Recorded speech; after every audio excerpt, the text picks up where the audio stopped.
Yes, students, let us continue understanding the concept of defense mechanism. So now let us see one more important part of defense mechanism is suppression. ನಿಗ್ರಹ ಮಾಡೋದು ಅಥವಾ ಅದುಮಿಡುವುದು ಅಂತ ಕರಿತೀವಿ ಕನ್ನಡದಲ್ಲಿ.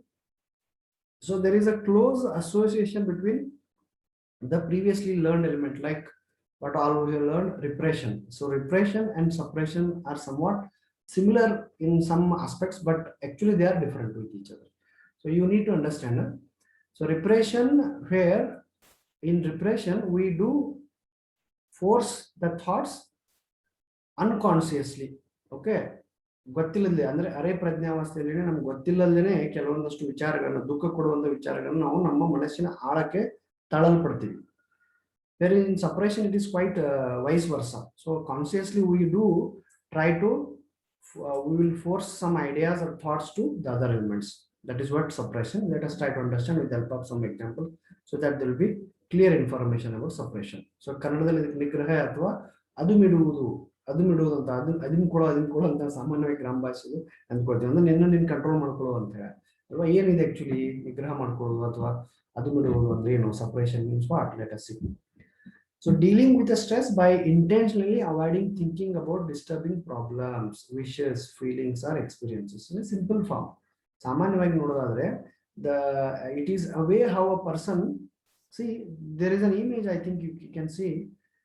Actually she is very much interested in eating the bakery items.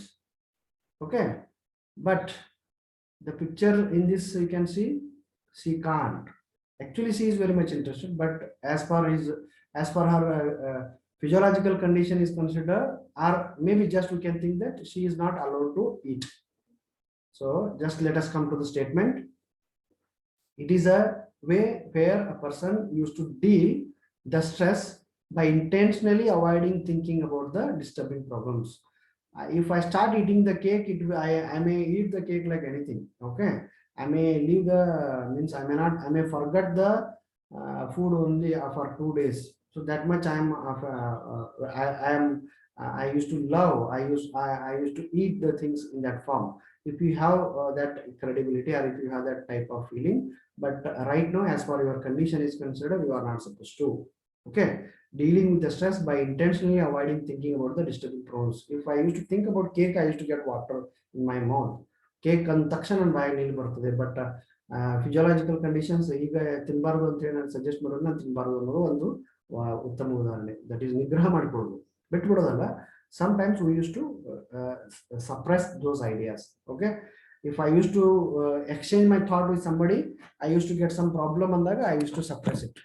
Okay, if I have some feelings, if I express those feelings, definitely I get some negative impact. So let me control my feelings.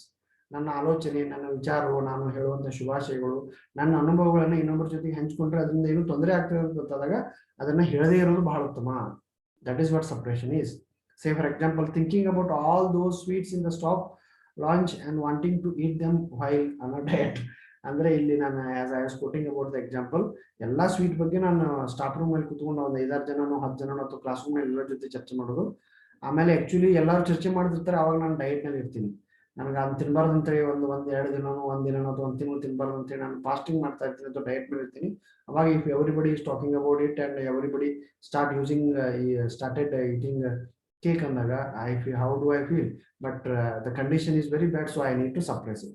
Okay, ನಿಗ್ರಹ ಮಾಡಿಕೊಳ್ಳಬೇಕಾಗುತ್ತೆ ಕೆಲವೊಂದಷ್ಟನ್ನ. That is what we need to do. Suppression is nothing but it is an intentional or conscious voluntary forgetting of painful or unacceptable thoughts, ideas, feelings and even situations that are creating conflict and causing discomfort.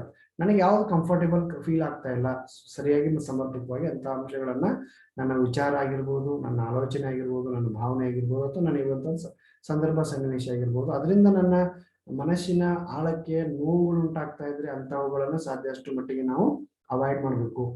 ಅದನ್ನೇ ಹೇಳ್ತದೆ ಇದು ನಿಗ್ರಹ ಮಾಡ್ಕೊಳ್ಳೋದು, ದಮನ ಮಾಡೋದು. Purposefully, ಪ್ರಜ್ಞಾಪೂರ್ವಕವಾಗಿ, ಚಿತ್ತಪ್ರಜ್ಞೆಯಿಂದ ಅಲ್ಲಿ repression is to be done unconsciously, whereas this should have to be consciously done. Intentional or conscious voluntary forgetting, ಪ್ರಜ್ಞಾಪೂರ್ವಕವಾಗಿನೇ ಸ್ವತಃ ನಾವೇ ಅವೇನು ಮರಿ ಮಾಡ್ಬೇಕು ಅಥವಾ ಅಂದ್ರೆ ಯಾವ ಅವನ್ನ ನೆನ್ಪಡ್ಕೊಂಡ್ರೆ ತೊಂದರೆ ಆಗ್ತಿದೆ ಅನ್ನೋದನ್ನ ಬೇಕಂತೇಳಿ ನನ್ಗೆ ಗೊತ್ತಿರುವಂತ ಇದರಿಂದ ಇದು ಆದ್ರೆ ಹಿಂಗಾಗುತ್ತೆ, last time this was happen, this time also is going to happen, so let me not do this ಅಂತ.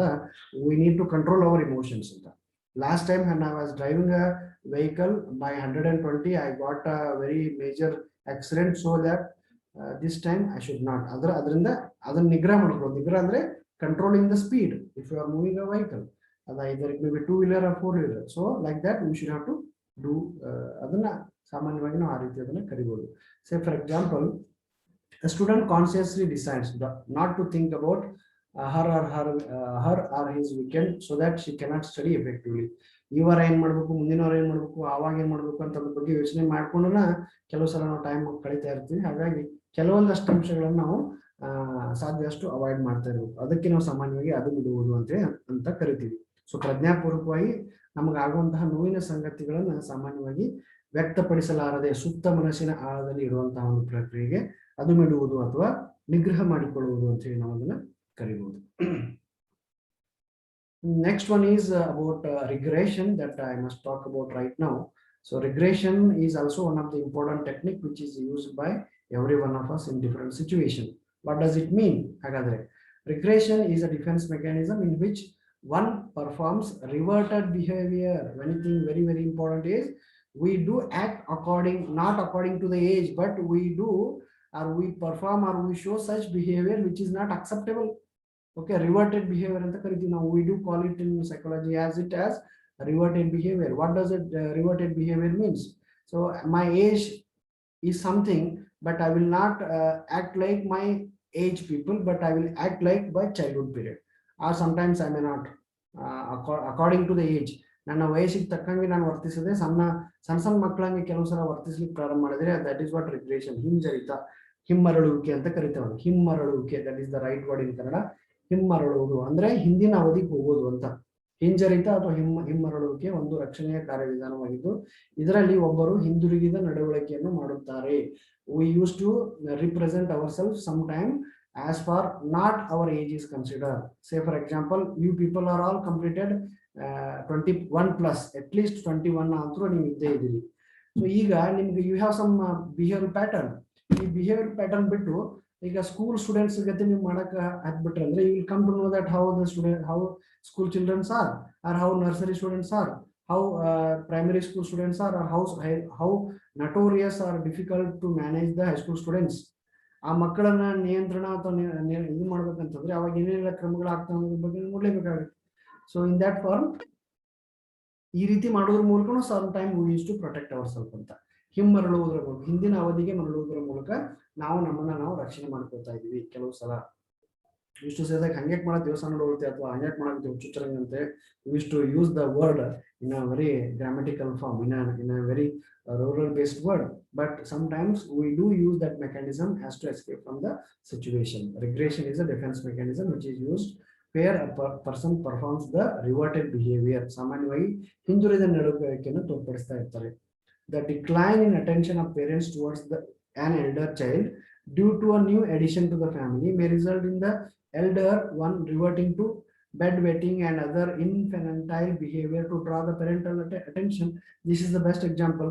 ನೋಡಿ, ಮನೆಯಲ್ಲಿ 4-5 ಜನ ಮಕ್ಕಳು ಇರ್ತಾರೆ ಅಥವಾ 2 ಮಕ್ಕಳು ಇದ್ದಾರೆ ಅನ್ಕೋಣ. ಈಗಿನ ಕಂಡೀಷನ್ ಅಲ್ಲಿ ಮೊದಲನೇ ಮಗ ಆದಾಗ ಬಹಳ ಪ್ರೀತಿ ಇರ್ತಾರೆ, ಅದ್ರ ಮೇಲೆ ತಂದೆ ತಾಯಿಗಳು ಬಹಳ ಪ್ರೀತಿಯನ್ನು ತೋರಿಸಿರ್ತಾರೆ. ಅದೇ ಮನೆಗೆ ಇನ್ನೊಬ್ಬ ಮಗುವಿನ ಜನನ ಆಯ್ತಂದ್ರೆ ಅಥವಾ ತಮ್ಮನೋ ತಂಗಿನೋ ಬಂದ್ಬಿಟ್ರೆ ಅಫ್ಕೋರ್ಸ್ ನ್ಯಾಚುರಲಿ ಏನಾಗುತ್ತೆ, ಕಿರಿಯ ಮೇಲೆ ಪ್ರೀತಿ ಜಾಸ್ತಿ ಇದ್ದಿರ್ತದೆ ತಂದೆ ತಾಯಿಗಳಿಗೆ. ಹಾಗಾಗಿ ಆ ಮೊದಲನೇ ಮಗನ ಪ್ರೀತಿಯಲ್ಲಿ ಇರುವಂತಹ ಪ್ರೀತಿಗಿಂತ ಎರಡನೇ ಮಗ ಅಥವಾ ಮಗಳ ಅಂದ್ರೆ ಅವನಿಗಿದ್ದಂತಹ ತಮ್ಮ ಅಥವಾ ತಂಗಿಗೆ ಜಾಸ್ತಿ ಒಲವನ್ನು ಎಲ್ಲರೂ ತೋರಿಸ್ತಾರೆ ಅಂತ ಮಗುಗೆ ಗೊತ್ತಾಗ್ತದೆ. ಅವಾಗ ಮಗು ಏನ್ ಮಾಡ್ತದೆ, the child wanted to get the attention but nobody is caring, so the child start doing the previous element like his brother or sister. ಮನೆಯಲ್ಲಿ ಆಗಮಿಸಿದ ಹೊಸ ಮಗುವಿನ ಲಕ್ಷಣ ಏನಿದೆ, ಈ ಮಗುಗೆ 5-6 ವರ್ಷ ಆಗಿದೆ, ಮಗು ಪ್ರೈವೇಟ್ ಆಗಿ ಬಾತ್ರೂಮ್ ಹೋಗಿ ಟಾಯ್ಲೆಟ್ ಹೋಗಿ ಎಲ್ಲ ತನ್ನ ದಿನನಿತ್ಯದ ಚಟುವಟಿಕೆಗಳನ್ನು ಮಾಡ್ತಾ ಇತ್ತು. ಆದ್ರೆ ಯಾರು ನನ್ನ ಮೇಲೆ ಅಟೆನ್ಷನ್ ಮಾಡ್ತಾ ಇಲ್ಲ ಅಂತ ಏನ್ ಮಾಡ್ತಿದೆ ಮಗು, notoriously the child will start doing bedwetting as well as other uncomfortable elements which are not expected during the 6 or 7 or 8th age. 6, 7, 8 ವರ್ಷಕ್ಕೆ ಬರ್ಬೇಕಾದ್ರೆ ಅವನಿಗೆಲ್ಲ ಗೊತ್ತಾಗಿರ್ತದೆ ಬ್ರಷ್ ಮಾಡೋದು, ಸ್ನಾನ ಮಾಡೋದು, ಅಥವಾ ತನ್ನ ಬಟ್ಟೆ ತಾನ ಹಾಕೊಳ್ಳೋದು, ಈ ರೀತಿ ಎಲ್ಲ ಮಾಡ್ತದೆ. ಟಾಯ್ಲೆಟ್ಸ್ ಅಂದ್ರೆ ಯೂರಿನಲ್ಸ್ ಬಂದಾಗ ಟಾಯ್ಲೆಟ್ಸ್ ಹೋಗೋದು, ಓಕೆ, ಈ ರೀತಿ ಎಲ್ಲ ಕ್ರಮಗಳು ಮಾಡುವಂತ ಸಾಮರ್ಥ್ಯ ಬೆಳೆಸ್ಕೊಂಡಿರ್ತದೆ. ಆದ್ರೆ ಪರ್ಪಸ್ಫುಲಿ ನನ್ನ ಮೇಲೆ ಯಾರು ಅಟೆನ್ಷನ್ ಕೊಡ್ತಾ ಇಲ್ಲ ಅಂತೇಳಿ ಸುಮ್ಮನೆ ಒಂದಿನ ಹಾಸಿಗೆ ಒದ್ದೆ ಮಾಡಿಬಿಡೋದು. ಹಂಗಾದಾಗ ಅಂದ್ರೆ ಆ ಅವಧಿಗೆ ಲಕ್ಷಣ ಅಲ್ಲ, ಆದ್ರೆ ಆ ರೀತಿ ಮಾಡೋದ್ರ ಮೂಲಕ ಅಟೆನ್ಷನ್ ಗ್ರಾಬ್ ಮಾಡ್ಲಿಕ್ಕೆ ಆ ಮಗು ಹಂಗೆ ಮಾಡ್ತಿರ್ತದೆ. So actually to grab the attention from some external elements, the child may do such things. That is the best example we can quote for regression. ಹಿಮ್ಮರಳುವಿಕೆಗೆ ಒಂದು ಉತ್ತಮ ಉದಾಹರಣೆ ಅಂತ ಹೇಳಬಹುದು. Becoming independent from a state of dependency is not so easy in everybody's life. ಎಲ್ಲರಿಂದಲೂ ಸ್ವಾತಂತ್ರ್ಯ ಪಡೆಯೋದು ಬಹಳ ಸರಳವಾದಂತಹ ಅಂಶ ಅಲ್ಲ. But that is why during severe stresses or difficult challenges, one retreats to somewhat immature level of adjustment. That is how we do represent ourselves in the form of regression. ಕೆಲವು ಸಲ ನಮಗೆ ಕೆಲವೊಂದು ಸಂದರ್ಭ ಸನ್ನಿವೇಶಗಳಿಗೆ ಅನುಗುಣವಾಗಿ ಕೆಲವೊಂದಷ್ಟು ಭಾವನೆಗಳನ್ನ ಸಂವೇಗಗಳನ್ನ ವ್ಯಕ್ತಪಡಿಸ್ಲಿಕ್ಕೆ ಆಗುದಿಲ್ಲ. ಹಂಗಾಗಿ ನಾವು ಹಿಂದಿನ ಅವಧಿಗೆ ಹೋಗಿ ಮಾಡ್ತೀವಿ. ಕೆಲವು ಸಲ ಬಹಳ ಟೆನ್ಷನ್ ಆದಾಗ ನಾವು ಉಗುರು ಕಚ್ಕೊಡ್ತಿರ್ತೀವಿ. That is also one of the example of regression you can say. So ಸುಲಭವಲ್ಲದ ಸಣ್ಣ ಮಕ್ಕಳಂಗೆ ಅರಳುವುದು, ಸಿಟ್ ಮಾಡ್ಕೊಳ್ಳೋದು, ಸಣ್ಣ ವಿಷಯಗಳಿಗೆ ಸಿಟ್ ಮಾಡ್ಕೊಳ್ಳೋದು. ನೋಡಿ, ಸಣ್ಣ ಮಕ್ಕಳು ಸಿಟ್ ಮಾಡ್ಕೊಂಡ್ರೆ ದಟ್ ಇಸ್ ಗುಡ್. ಆದ್ರೆ ದೊಡ್ಡವರು ಸಿಟ್ ಮಾಡ್ಕೊಳ್ಳೋದು, ಅನ್ನೆಸೆಸರಿ ವಯಸ್ಸಿನಲ್ಲಿ ಸಿಟ್ ಮಾಡ್ಕೊಂಡ್ಬಿಟ್ರೆ ಏನಾಯ್ತು ನಿಮಗೆ ಅಂತೇಳಿ everybody means to catch the attention of every one in the family, to catch the attention of all the teachers in the class room. ಸುಮ್ಮನೆ ಸಿಟ್ ಆಗೋದು, ಸುಮ್ಮನೆ ಮಾತು ಬಿಡೋದು, ಸುಮ್ಮನೆ ಜಗಳ ಮಾಡೋದು, ಈ ರೀತಿಯ ಕೆಲಸ ಕಾರ್ಯಗಳನ್ನು ಮಾಡೋದ್ರ ಮೂಲಕ ನಮ್ಮನ್ನು ನಾವು ಕೆಲವೊಂದಷ್ಟು ಸಂದರ್ಭ ಸನ್ನಿವೇಶಗಳಿಂದ ರಕ್ಷಿಸಿಕೊಳ್ಳಿಕ್ಕೆ ಏನ್ ಮಾಡ್ತೀವಿ, ಸಾಮಾನ್ಯವಾಗಿ ಚಟುವಟಿಕೆಯನ್ನ ಮಾಡ್ತಾ ಬರ್ತೀವಿ. ಅದ್ರಲ್ಲಿ ಬೇರೆ ಬೇರೆ ಚಟುವಟಿಕೆಯನ್ನು ಮಾಡ್ತೀವಿ. ಗೋಡೆಗೆ ತಲೆ ಬಡ್ಕೊಳ್ಳೋದು, ಆಮೇಲೆ ಇರುವಂತ ಅವ್ರಿಗೆ ಇಷ್ಟ ಮನೆಯಲ್ಲಿ ಎಲ್ಲರಿಗೂ ಇಷ್ಟವಾದಂತ ಒಂದು ವಸ್ತುವನ್ನು ಮುಚ್ಚಿಡೋದು, ಏನೇನೋ ಮಾಡಿ ಅವರ ಅಂದ್ರೆ ಎಲ್ಲರ ಆಸಕ್ತಿ ಅಥವಾ ಅವಧಾನವನ್ನು ನಮ್ಮ ಕಡೆಗೆ ಸೆಳೆಯಬೇಕು ಅನ್ನೋಂಥ ಒಂದು ಮನೋಭಾವನೆ ಉಂಟಾಗಿ ಸಾಮಾನ್ಯವಾಗಿ ನಾವು ಬೇರೆ ಬೇರೆ ಚಟುವಟಿಕೆಯನ್ನ ಮಾಡ್ತಾ ಬರ್ತೀವಿ. In regression mechanism and an individual usually retreats from reality and may exhibit behavior which is not normally expected from that person. So ಯಾವಾಗ ನಾವು ಕೆಲವೊಂದಷ್ಟು ಶಿಕ್ಷಕರಂದ್ರೆ ಹಿಂಗಿರ್ಬೇಕು, ಸ್ಟೂಡೆಂಟ್ಸ್ ಅಂದ್ರೆ ಹಿಂಗಿರ್ಬೇಕು, ಸಣ್ಣ ಮಕ್ಕಳಂದ್ರೆ ಹಿಂಗೆ, ದೊಡ್ಡವರಂದ್ರೆ ಹಿಂಗೆ, ಹೈಸ್ಕೂಲ್ ಸ್ಟೂಡೆಂಟ್ಸ್ ಅಂದ್ರೆ ಹಿಂಗೆ, ಕಾಲೇಜ್ ಸ್ಟೂಡೆಂಟ್ಸ್ ಅಂದ್ರೆ ಹಿಂಗೆ, BEd ಸ್ಟೂಡೆಂಟ್ಸ್ ಅಂದ್ರೆ ಹಿಂಗೆ, ಕೆಲವೊಂದು ಥಾಟ್ ಪ್ರೊಸೆಸ್ ಇದೆ ನಮ್ಗೆ. ಅದನ್ನ BEd ಹುಡುಗರ ಜೊತೆ ಅಲ್ಲದೆ ಸಣ್ಣ ಮಕ್ಕಳಂಗೆ ಇರಕ್ಕೆ ಸ್ಟಾರ್ಟ್ ಮಾಡ್ಬಿಟ್ರೆ ಅಂದ್ರೆ ಅವಾಗ ಎವ್ರಿಬಡಿ ವಿಲ್ ಗೆಟ್ ಅಟ್ರಾಕ್ಟೆಡ್. ಏನಾಯ್ತು ನಿಮಗೆ, ಹಿಂಗೆ ಯಾಕೆ ಮಾಡ್ತಾ ಇದ್ದಾನೆ ಅಂತ ಅನ್ಕೋತಲ್ಲ. Like that there may be the possibility of using the mechanism. Okay, regression technique ಅನ್ನ ಯೂಸ್ ಮಾಡ್ತಾ ಇರ್ಬೋದು ಅವರು. You can see such circumstances in our situations ಅಂತ. Okay, reversion to on earlier stage of development when faced with unacceptable, fearful, threatening thoughts or impulses. Example, one more example you can put is an adult curling up in fetal position when feeling threatened or afraid. ಸಾಮಾನ್ಯವಾಗಿ ಸಣ್ಣ ಮಗುವಿನ ಹಾಗೆ ಹೊರಳಾಡೋದು, ಜಿಗಿದಾಡೋದು, ಏನೇನೋ ಸಣ್ಣ ಮಕ್ಕಳಾಗಿ ಮಾಡಿ ನಾವು we just wanted to regret ourselves, not regretting. Regression moment can be experienced by us in the different conditions, I can say. Okay, that is what actually I thought of discussing with you. So till now we have discussed about some of the part of defense mechanism which definitely play direct or indirect influences on every one of us. Thank you.